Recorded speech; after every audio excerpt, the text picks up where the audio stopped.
स्वागत है आप सभी दर्शकों का हमारे कार्यक्रम मैरी टॉक्स में। हम सभी जानते हैं कि आप राजस्थान के बहुत ही बेहतर विशेषज्ञ हैं थैलेसीमिया रोग उपचार के। तो सबसे पहले मैं आपसे पूछना चाहूँगी कि थैलेसीमिया रोग क्या है और इसके लक्षण क्या हैं? थैलेसीमिया रोग एक खून संबंधित रोग है जिसके अंदर शरीर के अंदर खून जो है सही तरीके से नहीं बनता।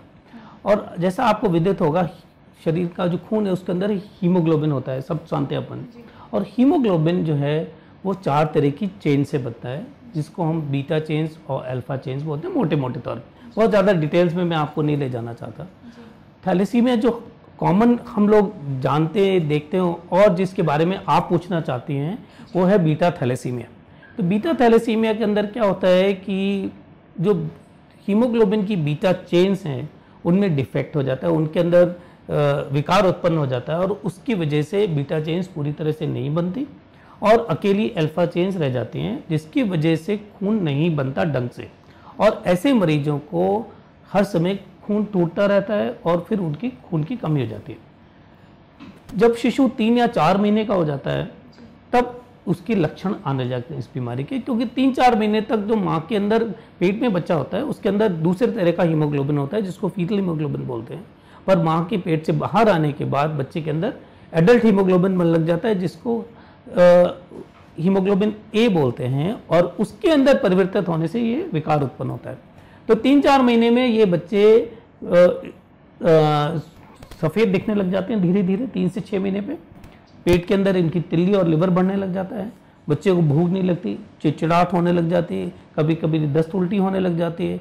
और फिर जब माँ बाप उसको डॉक्टर के पास लेके जाते हैं तो डॉक्टर उनको बताता है कि आपके बच्चे की तिल्ली बढ़ रही है, और वो टेस्ट कराते हैं तो पता चलता है कि उस टेस्ट के अंदर एक चीज़ होती है जिसको फीटल हीमोग्लोबिन बोलते हैं, वो उनका बढ़ जाता है और उससे डॉक्टर को पता चलता है कि इस बच्चे को थैलेसीमिया की बीमारी है। थैलेसीमिया की बीमारी एक ऐसा रोग है जिसके अंदर क्योंकि ढंग से खून नहीं बनता और अगर आपको अपना शरीर चलाना है तो बाहर से खून देना पड़ेगा। तो ऐसे बच्चों को हर महीने खून चढ़ाने की आवश्यकता होती है। हर महीने या 15 दिन से खून चढ़ाना। जब बच्चा छोटा होता है तो हर महीने से हम लोग खून चढ़ाते हैं, और जब थोड़ा बड़ा हो जाता है तो हर 20-21 दिन से और फिर 15 दिन से भी खून चढ़ाना पड़ता है। प्रश्न ये है कि अगर आप खून नहीं चढ़ाओगे तो उनका खून ढंग से नहीं बनता, और जब आप खून ढंग से चढ़ाओगे तो उनका जो गलत खून बन रहा है उसको आप दबा देते हो। उनको कहते हो कि भैया तू तो अलग बैठ जा, और हम आपको अलग से ऊपर से खून दे रहे हैं जिससे कि आपका तंत्र चलता रहे और बिल्कुल नॉर्मल लाइफ जिए। अगर इन बच्चों को रेगुलर ढंग से खून दिया जाए तो इनकी लाइफ नॉर्मल हो सकती है, साथ में कुछ और चीज़ें भी करनी पड़ेगी। तो सबसे पहले दरकार है कि अच्छी क्वालिटी का खून दिया जाए, जिसको अच्छे तरह से टेस्ट करें और हम उसको WBC फिल्टर से उन लोगों को खून चढ़ाते हैं। पहला नंबर, जब आप खून चढ़ाते हैं शरीर के अंदर तो खून के साथ खून के अंदर आयरन होता है, तो एक्स्ट्रा आयरन हम आप उस मरीज के शरीर के अंदर घुसा देते हैं।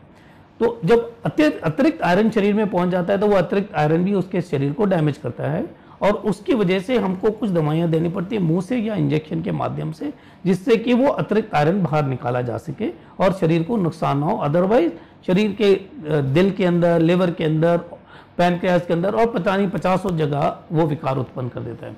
तो उसको हम बोलते हैं चिलेशन थेरेपी।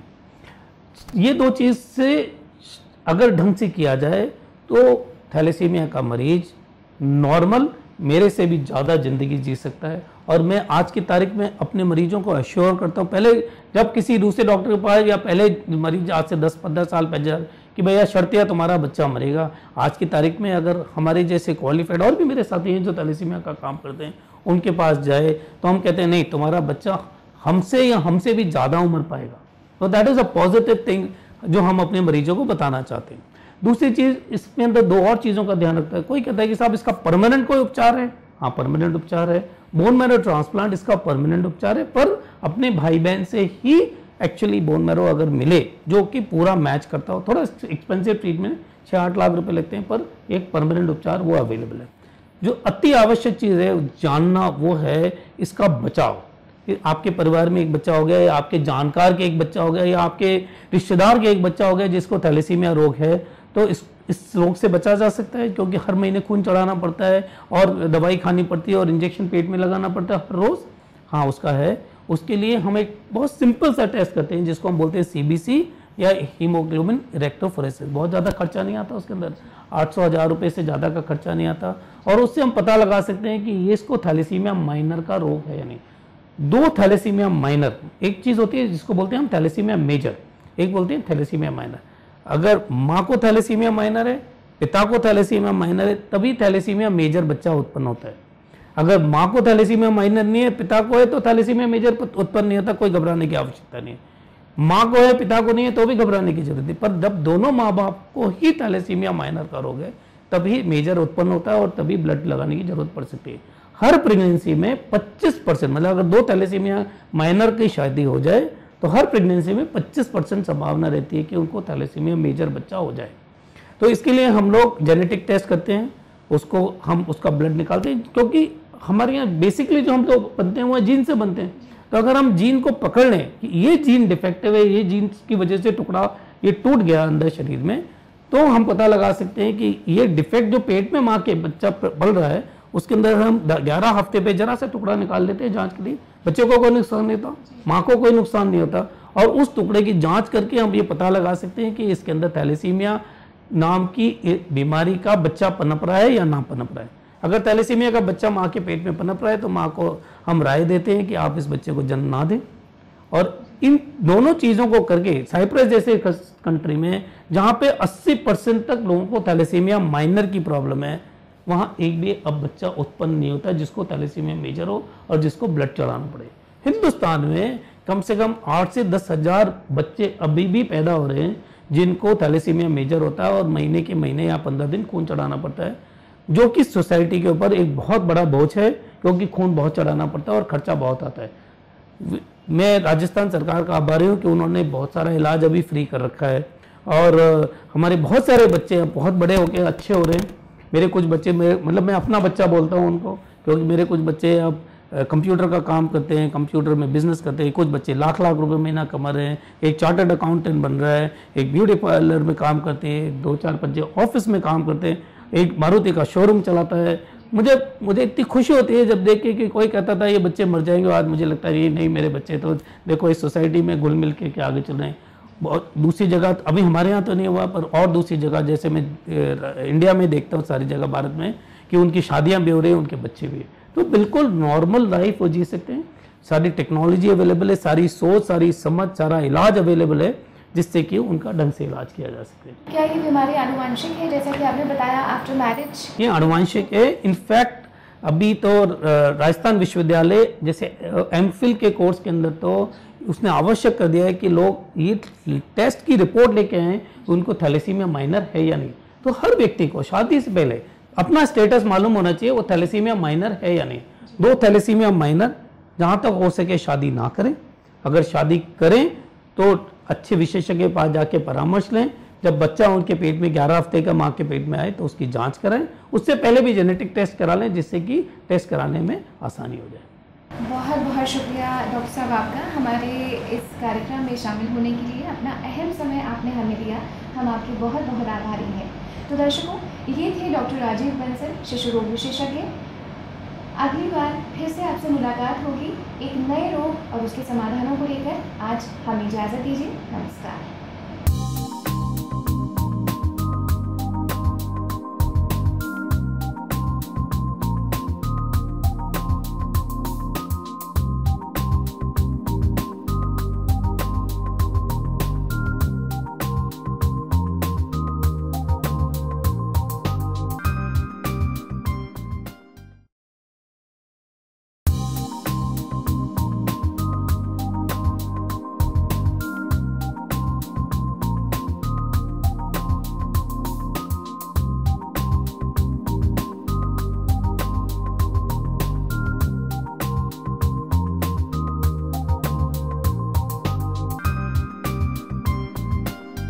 नमस्कार दर्शकों, स्वागत है आप सभी का सेहत और स्वास्थ्य से जुड़े हमारे कार्यक्रम मैरी टॉक्स में।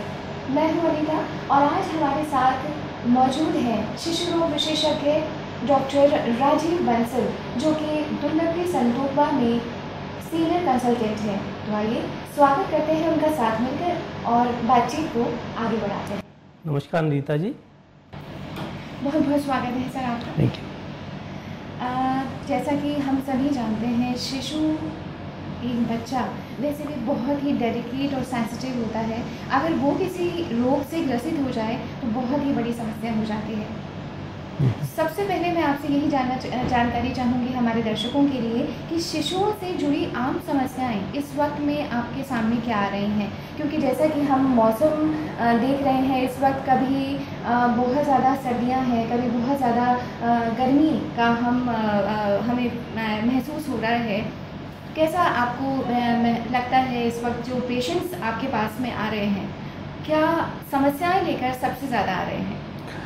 जो सबसे बड़ी समस्या अनीता जी इस टाइम मैं देख रहा हूँ वो है खांसी जुकाम बुखार की। वो सबसे कॉमन समस्या है और अभी लोगों में थोड़ी भय भी व्याप्त हो रखा है स्वाइन फ्लू के नाम से, जो आप देख रही हैं रोज़ अखबार में आता है। तो उसकी वजह से भी माँ बाप बहुत ही अतिशीघ्र कोशिश करते हैं कि अपने शिशु रोग विशेषज्ञ को अपने बच्चे को दिखा के ये समझ लें कि कहीं उनके बच्चे को भी तो स्वाइन फ्लू नहीं हो रहा। तो सबसे कॉमन समस्या जो अभी हमारे पास आ रही है वह खांसी जुकाम बुखार, उल्टी दस्त भी एक समस्या है जिससे ज़्यादातर शिशु ग्रसित रहते हैं और ये मोस्ट कॉमन समस्या जो हमारे पास आती है। तो उसके अलावा तो रूटीन की समस्या हैं ही, जैसे आप जानते हैं कि भाई लंबाई नहीं बढ़ रही, वजन नहीं बढ़ रहा, भूख नहीं लग रही, और बहुत सारी छोटी छोटी समस्याएं जो कब्जी हो रही है। तो इस तरह की समस्याएं भी आती रहती हैं, पर मोस्ट कॉमन जो अभी मैं देख रहा हूँ वो है खांसी जुकाम बुखार की और समस्या। तो डॉक्टर साहब, जैसा कि जब आप उपचार करते हैं तो जनरली ये देखने में आता है कि एंटीबायोटिक्स को ना सिर्फ हमारे डॉक्टर्स बल्कि पेशेंट्स भी बहुत ज़्यादा प्रेफर करते हैं। क्या ऐसी कुछ समस्याएं आपके सामने भी आ रही है इस वक्त? ऐसा है कि हर मर्ज का इलाज एंटीबायोटिक नहीं होता। ये चीज़ मरीज को और डॉक्टर्स जो इलाज कर रहे हैं उन दोनों को मेरे ख्याल से मालूम होना चाहिए।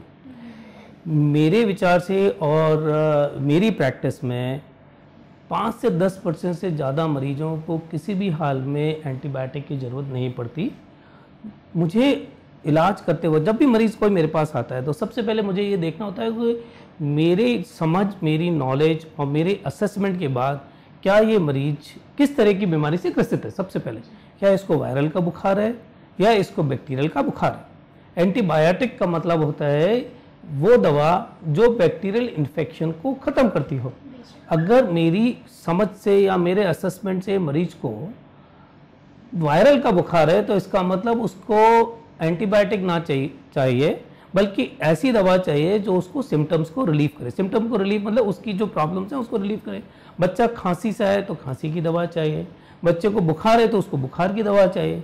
पर उसका मतलब ये नहीं कि उसको एंटीबायोटिक चाहिए, क्योंकि एंटीबायोटिक तो सिर्फ वो कीटाणुओं को ख़त्म करती है जो कि उस एंटीबायोटिक उसके द्वारा मरते हो। प्रश्न ये है कि उसकी जो बीमारी है वो बैक्टीरियल इन्फेक्शन है ही नहीं।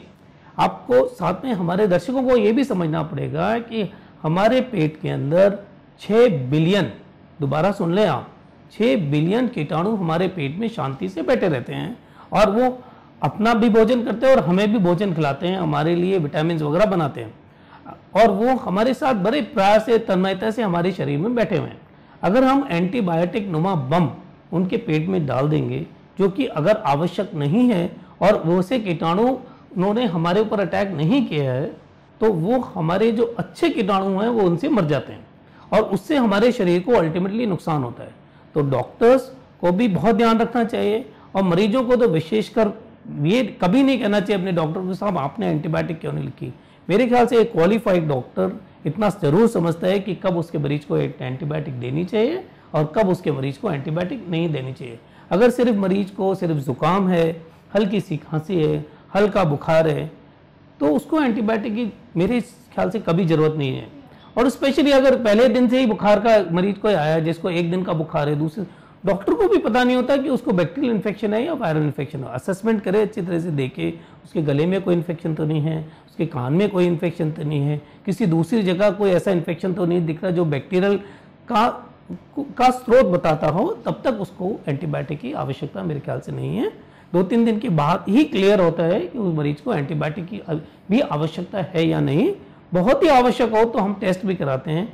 अगर पहले दिन ही आपको देखिए कि हाँ निमोनिया के पक्के पूर्ण लक्षण हैं तो एंटीबायोटिक में के बारे में सोचा जा सकता है, अदरवाइज अमूमन एंटीबायोटिक की आवश्यकता नहीं होती। और मेरे हिसाब से उसको मिसयूज करने से कम्युनिटी को बहुत नुकसान हो सकता है और कुछ समय बाद ऐसा समय आ जाएगा जब छोटी मोटी दवाइयाँ तो काम ही नहीं करेंगी और मरीज को बम चाहिए जबकि वो ठीक हो सके। तो मेरे हिसाब से उसका मिसयूज बिल्कुल अनावश्यक है। तो देखा दर्शकों आपने, हमारे लिए एंटीबायोटिक्स कितनी हानिकारक है। Prevention is better than cure. तो आप सभी इस बात पर बहुत ज़्यादा ध्यान रखें कि एंटीबायोटिक्स को कहें ना, प्रेफर करें वही मेडिसिन जो कि हमेशा डॉक्टर्स सजेस्ट कर रहे हैं आपको। एक चीज़ और मैं कहना चाहता हूँ, बहुत सारे मरीज क्या करते हैं, ओवर द काउंटर मेडिकल दुकान दवाई दुकानदार के पास गए और दवा ले आते हैं। ये बहुत ही अनावश्यक है और दवाई की दुकान के जो केमिस्ट हैं वो भी उनको एक एंटीबायोटिक पकड़ा देते हैं या फिर किसी तीसरे डॉक्टर को फ़ोन करेगा। अभी परसों ही का किस्सा है, मेरे एक मरीज ने कहा साहब मैंने, आप तो मिले नहीं, दिन में शायद आपके सोने का समय था, तो मैंने इंग्लैंड में अपने एक जानकार को फ़ोन किया, उन्होंने कहा इसको ऐसा करो अमोक्सिसिलिन दे दो। इंग्लैंड के बैठे डॉक्टर को एक दिन के बुखार के अंदर मैं पूर्णतः पक्का मेरे को विश्वास है उसको ये नहीं मालूम कि इस मरीज को क्या हो रहा है। तो एंटीबायोटिक देना एब्सोल्युटली अनावश्यक है उस मरीज को जिसको कि ये डॉक्टर को भी इंग्लैंड में बैठ के नहीं मालूम कि इस मरीज को क्या हो रहा है। तो इसलिए ऐसी चीज़ों को हमें बिल्कुल तवज्जो नहीं देनी चाहिए और इसका इस्तेमाल नहीं करना चाहिए। जी, तो डॉक्टर साहब बढ़ते हैं हमारे अगले प्रश्न की ओर। जैसा कि हमने देखा है कि इन दिनों बच्चे कुपोषित बहुत नज़र आ रहे हैं, तो इसकी क्या वजह है? कुपोषण बच्चों में क्यों इतना ज़्यादा फैल रहा है? कुपोषण को अपन हर मरीज की उम्र के हिसाब से डिसाइड कर लें। जो बच्चे 1 साल से नीचे हैं, जो बच्चे 1 साल से ऊपर हैं और जो बच्चे थोड़े से वयस्क से हो गए। जो 1 साल से नीचे बच्चे हैं ज़्यादातर माँ के दूध के सेवन पे होते हैं। अगर उनको माँ का दूध पूर्ण तरह से नहीं मिला, माँ का दूध अच्छी तरह से नहीं आ रहा, या घर में बड़े बूढ़ों ने कह दिया तेरे दूध नहीं आ रहा, जो कि कई बार गलत होता है, उसकी वजह से माँ का दूध जो अति उत्तम है उसको छिड़ा के ऊपर का दूध वो शुरू करा देते हैं। कभी कभी उनका लॉजिक होता है कि जी एक ही बार लगा रहे हैं, उसको आदत पड़ जाए, जो कि बहुत ही गलत है। अगर माँ को दूध अच्छी तरह से आ रहा है, 24 घंटे में बच्चा 12 से 15 बार पेशाब कर रहा है, उसके पाँव और गाल फूल रहे हैं, इसका मतलब उसको पोषण अच्छी तरह से मिल रहा है, तो माँ का दूध 4 से 6 महीने तक एक्सक्लूसिवली मतलब अकेला माँ का दूध ही बच्चे के लिए अति आवश्यक है। अगर उसमें बीच में व्यवधान करते हैं तो उस कंडीशन के अंदर कई बार ऐसा होता है कि बच्चा माँ का दूध छोड़ देता है, पूरा दूध आते आते वो खत्म हो जाता है, ऊपर का दूध देने लग जाते हैं जिसके अंदर पानी मिलाते हैं। इन्फेक्शन से उस दूध के कारण बच्चे को इन्फेक्शन हो जाता है। भैंस का दूध पिलाएंगे और फिर क्या करेंगे कि मान लिया बच्चे को 100 ml दूध की दरकार है तो 50 ml पिलाएंगे, साहब ज़्यादा पिलाने से कहीं उल्टी ना कर दे। कहने का मतलब ये है कि जितनी आवश्यकता है माँ के दूध के अंदर तो बच्चे की कोई रेस्ट्रिक्शन नहीं है, मर्जी आए जितना माँ का दूध खींच लो, और पौष्टिक है, सारे तत्व हैं, करीब सारे तत्व हैं। और ऊपर के दूध में माँ डिसाइड किया, घर वाले डिसाइड करें कि हम कितना दूध दें, जो कि अति ज़्यादा भी हो सकता है, कम भी हो सकता है। तो कुपोष्टिक वैसे तो 2 तरह के होते हैं, कम पोस्ट और ज़्यादा पोस्ट। ओबेसिटी भी एक कुपोषण का एक प्रकार है। हिंदुस्तान में कम है और हिंदुस्तान में कम वजन ज़्यादा है, कम वजन की प्रॉब्लम ज़्यादा है। तो एक तो पहली समस्या तो ये हो गई कि आपने दूध ढंग से नहीं दिया, माँ का दूध छुड़ा दिया। फिर 6 महीने के बाद से बच्चों को माँ का दूध तो देना ही है, साथ में खाने को देना शुरू करते हैं, जिसको हम लोग वीनिंग बोलते हैं। अगर आपने उसको 6 महीने के बाद से पौष्टिक आहार नहीं दिया, धीरे धीरे जैसे कुछ फल दे सकते हैं, चावल दे सकते हैं, दालें दे सकते हैं, हरी सब्जी दे सकते हैं, जूसेस दे सकते हैं, दलिया दे सकते हैं, सूजी का हलवा टाइप बना के दे सकते हैं, दही दे सकते हैं, बहुत सारी पतली पतली चीज़ें। बच्चे को ग्रेजुअली धीरे धीरे उसकी पहले पतली चीज़ देंगे, फिर धीरे धीरे उसकी कंसिस्टेंसी बढ़ाएंगे, तो अपन देखेंगे कि वो खाने लग जाएगा। उसके अंदर थोड़ा घी मक्खन भी डाल सकते हैं। कहने का मतलब है कि माँ का दूध तो चाहिए ही चाहिए, माँ का दूध 1.5-2 साल तक देना चाहिए, जितनी देर तक माँ दे सके, और साथ में ऊपर का खाना शुरू करे तो कुपोषण नहीं होगा। कुपोषण कैसे डिफाइन करेंगे, कैसे पता चले किसी को कि कुपोषण है? तो हर उम्र के हिसाब से वजन हमारे पास अंकित है। हर शिशु को कम से कम हो सके तो 3 महीने में तो कम से कम, नहीं तो 1 महीने में एक बार, शुरू के 6 महीने में एक बार ले जाना चाहिए डॉक्टर के पास, जो डॉक्टर उस बारे में जानता हो, मतलब शिशु रोग विशेषज्ञ, या फिर उसके बाद कम से कम 2 महीने में, और फिर बाद में कम से कम 3 से 6 महीने पे अगर आप क्वालिफाइड डॉक्टर के पास ले जाओ तो वो असेस करके बता सकता है कि इस उम्र पे इतना वजन होना चाहिए और ये इतना वजन ना हो के इससे कम वजन है, इसका मतलब ये कुपोषण का शिकार हो रहा है। उसकी डिग्री अलग अलग है, कोई 10% कम है, कोई 20% कम है, कोई 30% कम है, कोई 40 कम है, कोई 50 कम है। उसके साथ साथ डॉक्टर ये भी देखता है इसकी लंबाई कैसी है, और वो सारी चीज़ों को मिला के, और साथ में ये भी असेस करना पड़ता है कि जन्म के ऊपर उसका वजन कितना था। सारी चीज़ को असेस करके एक क्वालिफाइड बच्चे का डॉक्टर बता सकता है कि ये बच्चा कुपोषित हो रहा है, और उसको समय से पहले पकड़ सकता है और उस कगार तक बच्चा ना जाए जिससे कि अति कुपोषण हो जाए। साथ में कुछ चीज़ों का विषय, छोटी छोटी चीज़ों का ध्यान रखना है कि विटामिन ए मिलना चाहिए, क्योंकि आँखें और विकास के लिए विटामिन ए की अति आवश्यकता है। विटामिन डी, आजकल आप सब लोग देख रहे हैं, आपने भी खूब पढ़ा होगा विटामिन डी के बारे में। विटामिन डी हमारे रग रग में बढ़ा हुआ है, उसकी अति आवश्यकता हर चीज़ के लिए, तो हमारी हड्डियों के लिए, हमारे विकास के लिए, हमारे दिल के लिए, हमारे डायबिटीज़ नहीं हो, 50 चीज़ें। मैंने कुछ दिन पहले लेक्चर दिया, मेरा दिमाग खुला कि अरे विटामिन डी इतनी ज़रूरत है उसकी, जिसकी आसान चीज़ जो हम पा सकते हैं वो अगर हम आधा घंटा भी रोज़ धूप का सेवन कर लें, कपड़े उतार के, हाँ ये ज़रूरी है छोटे बच्चे के लिए या बड़े के लिए भी, हर एक के लिए, तो हमको अति आवश्यक विटामिन डी मिल जाता है। तो ऐसी छोटी छोटी vitamin D, calcium, vitamin A, इन चीज़ों का अगर अपन ध्यान रखें तो कुपोषण नहीं होगा, और साथ में खाने को दें। जी डॉक्टर साहब, इसी बात को हम आगे बढ़ाते हैं, और जैसा कि कुपोषण की अभी हम बात कर रहे थे, आजकल हम बच्चों में एक और समस्या देखते हैं कि बहुत छोटी सी उम्र में ही उन्हें बहुत मोटा चश्मा लग जाता है, या फिर उनकी लेंथ जो है, उनकी लंबाई जो है वो बढ़ना एक तरह से हम कहते हैं कि रुक सी जाती है। तो इसकी क्या वजह है? देखिए, 2 समस्याएं आपने मेरे सामने रखी, एक तो है चश्मे की समस्या और एक लंबाई की समस्या, दोनों अलग अलग चीज़ें। जहाँ तक चश्मे का प्रश्न है, चश्मा लगने के 2 मुख्य कारण, एक तो सबसे पहले ये समझ ले, ज़्यादा चश्मा लगने क्योंकि ज़्यादा लोग आइडेंटिफाई होने लगे।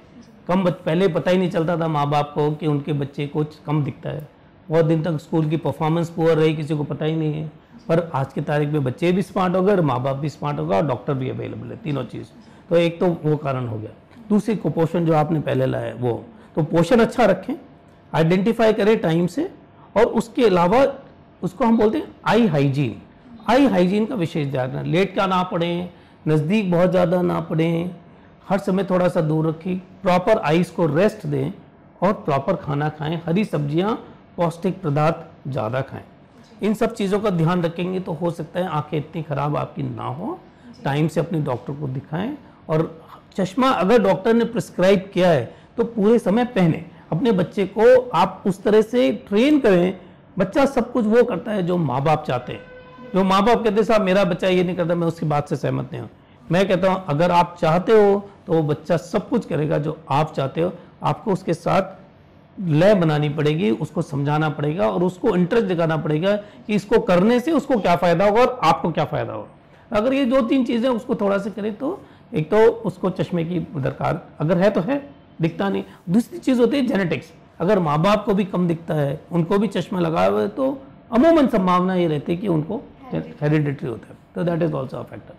जहाँ तक लंबाई का प्रश्न है, लंबाई अकेले पोषण पे ही नहीं डिपेंडेंट करती, लंबाई माँ बाप की लंबाई पे भी डिपेंड करती है। 2 नाटे लोगों के बच्चे नाटे ही होंगे, 2 लंबे लोगों के बच्चों की लंबा होने की संभावना है, तो और 1 नाटा और 1 लंबा के बीच के होने की संभावना, तो हम उसको बोलते हैं मिड पेरेंटल हाइट। माँ बाप की दोनों की लंबाई निकालते हैं, उससे हम एसेस करते हैं कि माँ की इस बच्चे की आगे आने वाले समय में क्या लंबाई होगी। तो एक फैक्टर हो गया माँ बाप की लंबाई। दूसरा फैक्टर हो गया पोषण कैसा है।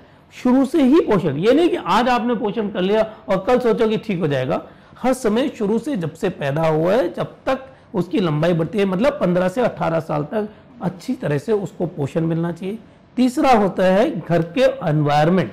सबसे इंपॉर्टेंट चीज़ मेरे जहन में ये है, आप उसको घर में कैसा एनवायरनमेंट, वो खुश है कि नहीं, वो परेशान तो नहीं है, उसको कोई तकलीफ तो नहीं है, हर समय उसको चिंता में तो नहीं रहता है। जो बच्चा चिंता मुक्त है, अच्छा एनवायरनमेंट है, खुश मिजाज है, घर का वातावरण अच्छा है, लोग अच्छे हैं, बच्चे का ध्यान रखते हैं, हर समय खिलखिलाता हंसता मुस्कुराता रहता है, उसके अंदर जो जेनेटिक ग्रोथ है वो अपने आप निकल के आती है। जहाँ तक बीमारियों का प्रश्न है, ये भी जरूरी है कि समय पे डॉक्टर को दिखा के अगर कुछ बीमारियां हैं, जैसे थायराइड की बीमारी है या सीलिएक डिजीज, जिसके अंदर पेट के अंदर जो अपन कुपोषण की बात करें तो उसमें एक सीलिएक डिजीज भी होती है जिसके अंदर गेहूं नहीं पचता, तो उसके अंदर भी कुपोषण हो जाता है। उस कुपोषण के से भी लंबाई की कमी हो जाती है। तो सीलिएक डिजीज के अंदर गेहूं नहीं पचता, तो जन्म मतलब जब से डायग्नोस हो तब से अनंत तक गेहूं नहीं खाना पड़ेगा। बहुत सारे मरीज आके मेरे को कहते हैं साहब आपको अब तो 2 साल हो गए गेहूं बंद किए हुए, अब हम चालू कर देंगे। नहीं, जिंदगी भर गेहूं बंद है। आज की तारीख का इलाज परमानेंट यह है कि गेहूं बंद रखना है, तो वो भी एक लंबाई कम होने का कारण है। तो अगर इन सब चीज़ों का ध्यान रखा जाए तो अच्छी लंबाई जो आपको जेनेटिकली डिटरमिन्ड है हो जाएगी। दवाइयों का बहुत बड़ा रोल नहीं है। अगर कोई कैसा मेरे को उन्होंने बताया कि इंजेक्शन लगाने से लंबाई बढ़ जाती है, वो गलत है। अगर आपने जो चीज़ मैंने आपको बताई उनका विशेष ध्यान रखें तो आपका जेनेटिकली डिटरमिन्ड जो आपकी लंबाई वो आएगी। लोगों के बहकावे में नहीं आए, फालतू के टेस्ट नहीं कराने की जरूरत पड़ेगी आपको। जो बेसिक टेस्ट है जो आपका डॉक्टर लेके वो कराएं। फालतू में जो नीम हकीम टाइप होते हैं कि आप ये इंजेक्शन लगा लो, 10,000 रुपये का ये इंजेक्शन लगेगा, पता चला 3 लाख रुपए साल की दवाई लगाई, अल्टीमेट हाइट जो है वो जितनी आनी थी उससे भी कम हो गई, जब तक कि आपको आइडेंटिफाइड ग्रोथ हार्मोन डेफिशिएंसी नहीं है, तब तक कोई इंजेक्शन का कोई रोल नहीं। डॉक्टर साहब ने हमें बहुत ही बेहतर जानकारी हमें दी है। और दर्शकों, इस वक्त प्रोग्राम में वक्त है एक छोटी सी ब्रेक का। मिलते हैं आपसे ब्रेक के बाद।